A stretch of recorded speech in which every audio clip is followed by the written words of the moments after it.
अस्सलाम वालेकुम नाजरीन, आज जो मेरा वीडियो बनाने का मकसद ये है कि इस वायरल इन्फेक्शन, ये जो हमारा दुश्मन है, जो कई रिश्तेदारों को हमसे दूर कर दिया है, हमारे पड़ोसियों को हमसे दूर कर दिया है, इस इन्फेक्शन के बारे में थोड़ी बहुत नॉलेज दे दूं। हो सकता है कि ये बेसिक नॉलेज से कई लोगों की जान बच जाए। पहली बात, ये जो वायरल इन्फेक्शन होता है या कोई भी इन्फेक्शन जैसे ही हमारे बॉडी के अंदर दाखिल होता है तो हमारे बॉडी के अंदर कुछ सिम्टम्स पैदा होते हैं। इसमें भी ऐसे ही कुछ सिम्टम्स पैदा होते हैं, जैसे थोड़ा बहुत बुखार होता है, नज़ला होता है, खांसी होती है, सर में दर्द होता है, बॉडी पेन होता है। मगर इसके अंदर दो फेज के अंदर हम इसको समझना ज़रूरी है। ये जो इन्फेक्शन है 14 दिन का पूरा प्रोसेस है। ये 14 दिन के बाद कोई नुकसान नहीं पहुंचाता। 14 दिन के अंदर या तो इंसान मर जाता है या तो वायरस मर जाता है। आपको ये चीज़ समझना ज़रूरी है। तो ये 14 दिन को मैं दो हिस्सों में डिवाइड करता हूं, पहले 7 दिन और दूसरे 7 दिन। पहले 7 दिन में कई लोगों को सिम्टम्स होते हैं और बहुत सारे लोगों को सिम्टम्स नहीं भी होते। समझो कि कुछ लोगों का ऑक्सीजन कम हो जाता है, बहुत सारे लोगों का ऑक्सीजन कम भी नहीं होता है, जिसको हैप्पी हाइपोक्सिया कहते हैं। यानी इसमें ऐसे नौजवान जिनकी इम्यूनिटी पावर अच्छी रहती है, तो ये पहले 7 दिन में जैसे वायरस अटैक करता है तो इनको ना बुखार होता है, ना किसी किस्म का सिम्टम्स होता है और ना ही इनका ऑक्सीजन कम होता है। तो हम ये समझते हैं कि हम अच्छे हैं। मगर प्रॉब्लम कब शुरू होती है? 6th डे शुरू होती है। आप इस बात को समझ लें कि जैसे ही आपने जो है अपना टेस्ट किया, पॉजिटिव आया, उसके 6th डे आपको बहुत ज़बरदस्त तरीके से अलर्ट रहना है। या आपको पहले दिन ही सिम्टम्स फॉर्म हो गए, उसके जो 6th डे है, ये बहुत ही ज़्यादा एहतियात का दिन है, क्योंकि 6th डे ये वायरल इन्फेक्शन जो है लंग्स को ट्रांसफ़र होता है। पहले तो नाक और मुंह के ज़रिए से जाता है, हलक में रहता है, नाक के नॉस्ट्रिल में रहता है, और धीरे धीरे जो है ये मल्टीप्लिकेशन जो शुरू करता है, अपनी आबादी को जो बढ़ाता है या अपने जहर को जो फैलाता है, वो लंग्स में जाने के बाद ये 6th डे होता है। इसी वजह से बहुत सारे लोग 6th डे मर जाते हैं, उनको ऑक्सीजन सडन तौर पर ड्रॉप हो जाता है और उन लोगों को जो है ऑक्सीजन की बेहद जरूरत पड़ती है। हालांकि बहुत सारे लोग जिनको कुछ भी नहीं होता, वो suddenly 6th day cardiac arrest में मर जाते हैं। इसको समझना बेहद जरूरी है। अगर आप डॉक्टर के पास जाते हैं तो ये पहले 5 दिन या 6 दिन के लिए आपको कुछ दवाएं देते हैं, जिसके अंदर जाहिर सी बात है बुखार के लिए एक दवा होती है, जिंक होती है, क्योंकि जिंक जो है इन्फ्लामेशन को कम करता है। इसके अलावा जो है विटामिन सी होता है, जैसे मैंने पिछले वीडियो के अंदर आपको जिंक के फायदे, विटामिन सी, विटामिन ई के फायदे डिटेल से बोला है। आप उसको वीडियो को अगर स्क्रॉल करोगे यूट्यूब पे तो इंशाल्लाह उसके डिटेल्स आपको मिल जाएगा। मैं बार बार उसको रिपीट नहीं करना चाहता। ये बात समझ लीजिए कि पहले से 7 दिन होते हैं वो अलग होते हैं, उसके बाद जो 7 दिन होते हैं वो अलग होते हैं।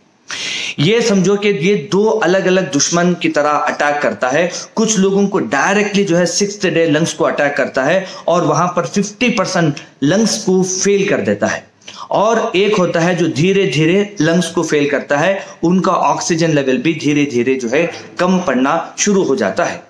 तो पहले हमें समझना जरूरी है कि हम जो हमारी बॉडी की इम्यूनिटी पावर को बढ़ाने के लिए हम पहले दिन से ही अपनी इम्यूनिटी पावर को बढ़ाएं।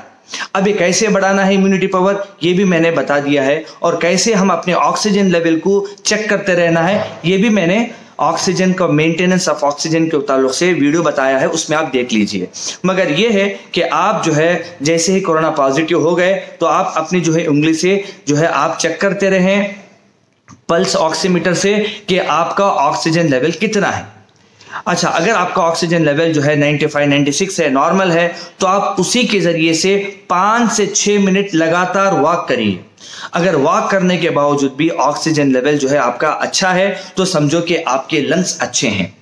अगर सडनली जो है ऑक्सीजन लेवल 6 मिनट की कंटिन्यूसली वॉकिंग के बाद ड्रॉप हो जाता है तो इमीडिएटली जो है आपको चाहिए कि डॉक्टर से आप कंसल्ट करें, और जो है इमीडिएटली जरूरत भी पड़ सकती है हॉस्पिटल में एडमिशन होने की। यहां पर प्रॉब्लम क्या हो रहा है कि जो जिन लोगों को जरूरत ही नहीं है हॉस्पिटल में एडमिट होने की, ऐसे लोग हॉस्पिटल के लिए रश हो रहे हैं, और जिन लोगों को वाकई हॉस्पिटल में एडमिट होने के बाद ऑक्सीजन की जरूरत पड़ रही है, मगर असल जो चीज जो इंजेक्शन है, जो स्टेरॉइड इंजेक्शन अभी जो 6th डे फायदा करने वाला है, जो कि आप अगर अच्छे जो है डॉक्टर के पास कंसल्ट करेंगे, जो मेट्रोल नामी एक इंजेक्शन है, एक्चुअली मैं खुद भी PGDMS हूँ, मैं जो है नाम ले सकता हूँ, एलोपैथिक प्रैक्टिस आपको कर सकता हूँ। मैं यूनानी से डॉक्टर ऑफ मेडिसिन हूँ और एलोपैथिक से post graduation diploma in emergency medicine हूँ। तो मैं क्योंकि यूनानी रास्ता इख्तियार किया हूँ तो मैं चाहता हूँ कि आप एलोपैथिक ट्रीटमेंट एलोपैथिक डॉक्टर से करवाएं, क्योंकि मैंने सोचा है कि मैं यूनानी जो तरीका है क्योंकि इसके अंदर बहुत से कम लोग काम कर रहे हैं, इस पे मैं काम कर रहा हूं। तो एलोपैथिक भी बेहद जरूरी है इमरजेंसी के लिए, उससे भी आपको फायदा उठाना चाहिए, ऐसे डॉक्टरों से भी आपको कंसल्ट करना चाहिए।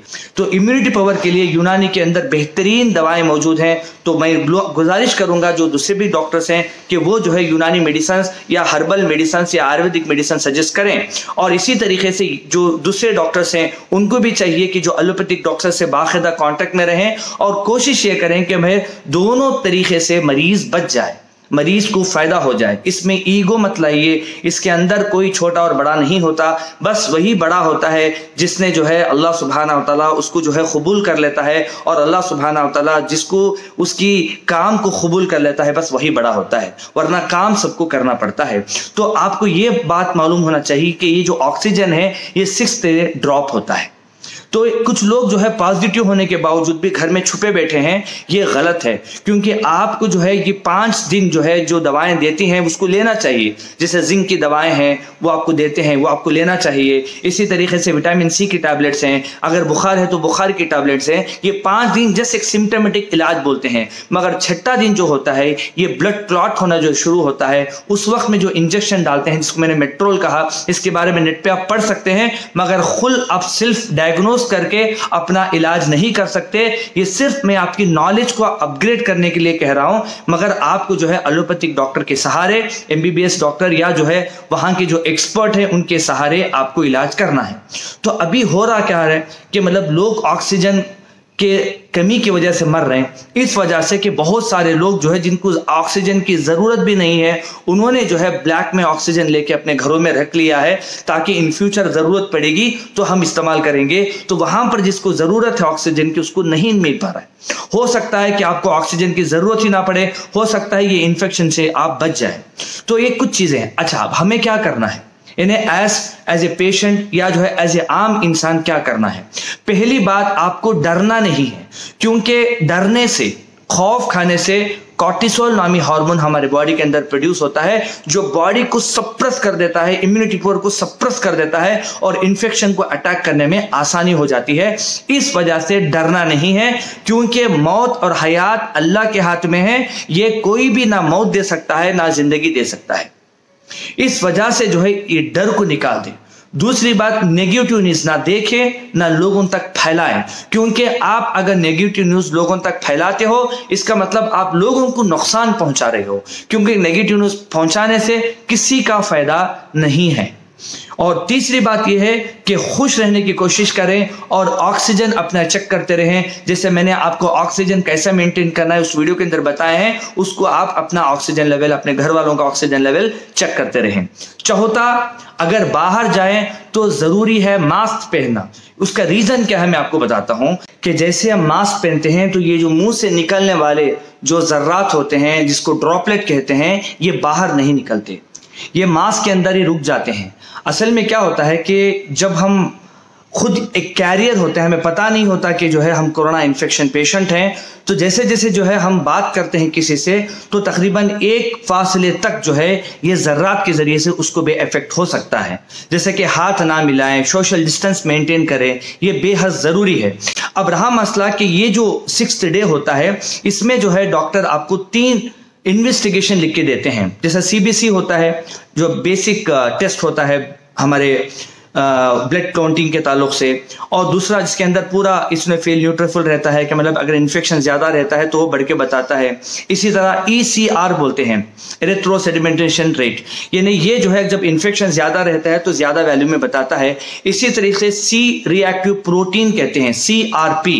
तो ये 3 ऐसे इन्वेस्टिगेशन होते हैं जो हमें करवाना ज़रूरी है। अगर हम नहीं करवाएंगे तो डॉक्टर को कैसे पता चलेगा कि हमारी बॉडी के अंदर ये इन्फेक्शन की क्वांटिटी बढ़ गई है या किस लेवल पे है। तो मैं आप लोगों से गुजारिश ये भी करूंगा कि आप जो है हेल्थी रहने की कोशिश करें और अपना जो है कोशिश ये भी करें कि अगर कोई हमारे घर के अंदर कोरोना पॉजिटिव पेशेंट है तो क्वारंटीन करें और जो है डॉक्टर को भी इन्फॉर्म करें। और जो है आप छुप छुपा के जब इलाज करते हो सकता है कि आपसे उनका इलाज ना हो और फिर वो पेशेंट मर जाए। और फिर जो है कई लोग ऐसे होते हैं मरने के बाद मैयत खरगू जाते हैं और फिर वहां पर जाके इन्फेक्शन लेके आते हैं, फिर 4 घर जाते हैं तो 4 जगह पे इन्फेक्शन फैलाते हैं। मैं आप लोगों से गुजारिश करूंगा कि अगर बेहद करीबी लोग अगर जो है मर गए हैं तो सिर्फ ऐसे लोगों को जो है आप एहतियाती तदाबीर के साथ में उनके मैयत घर को जाएं, या जहां पर जो है कोरोना पेशेंट मर गया है या नहीं पता, या ऑक्सीजन लेते हुए मर गया है तो कहीं ना कहीं उसको कोरोना है। तो मैं आप लोगों से गुजारिश ये करूंगा कि बेजरूरत आप जो है सारे घर के अंदर जाना और फिर वो इन्फेक्शन पूरे गांव को फैलाना, ये जो है ना करें, क्योंकि हमें खुद पता नहीं कि ये हम इसके कैरियर बन के उसके बाद हो सकता है कि लोगों को जो है नुकसान हमारे जरिए से हो। तो ये बेसिक चीजें हैं जो लोग सवाल करते हैं और मैं आप लोगों से गुजारिश करूंगा कि सबसे बड़ी चीज घूम फिर के बात यह है कि हमारे अंदर एंटीबॉडीज यानी हमारे अंदर की इम्यूनिटी पावर अगर अच्छी है तो ये वायरस को मार के खत्म करेगा, और जो है अगर अच्छी नहीं है तो वायरस हमको मार के खत्म करेगा। तो मैं आप लोगों से यही गुजारिश करना चाहता हूं कि आप अपनी इम्यूनिटी पावर बढ़ाने के लिए मेडिटेशन करें और अच्छी ग़िज़ा इस्तेमाल करें। जैसे मैंने बताया था कि विटामिन सी और जो है विटामिन ई का ज़्यादा इस्तेमाल करें, नट का ज़्यादा इस्तेमाल करें।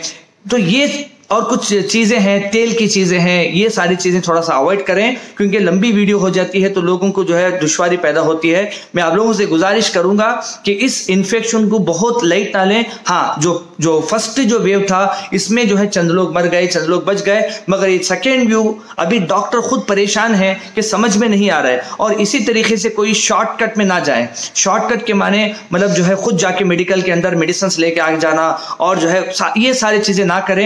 मैं आप लोगों से गुजारिश करूंगा कि पहले डॉक्टर की अच्छी पहचान करें कि उसको आपकी बीमारी के बारे में नॉलेज होना चाहिए, और अल्हम्दुलिल्लाह कोई हॉस्पिटल से अगर वाकई कनेक्टेड है उनके जरिए से भी आप इलाज कर सकते हैं। बस अल्लाह से दुआ है कि अल्लाह सुब्हानहू व तआला इस वबाई मर्ज से इस रमज़ान के महीने में चाहे वो हमारा दोस्त हो या दुश्मन हो सबकी हिफाजत करें और अल्लाह सुब्हानहू व तआला सबको इस बीमारी से महफूज करें। अस्सलामु अलैकुम व रहमतुल्लाहि व बरकातुहू।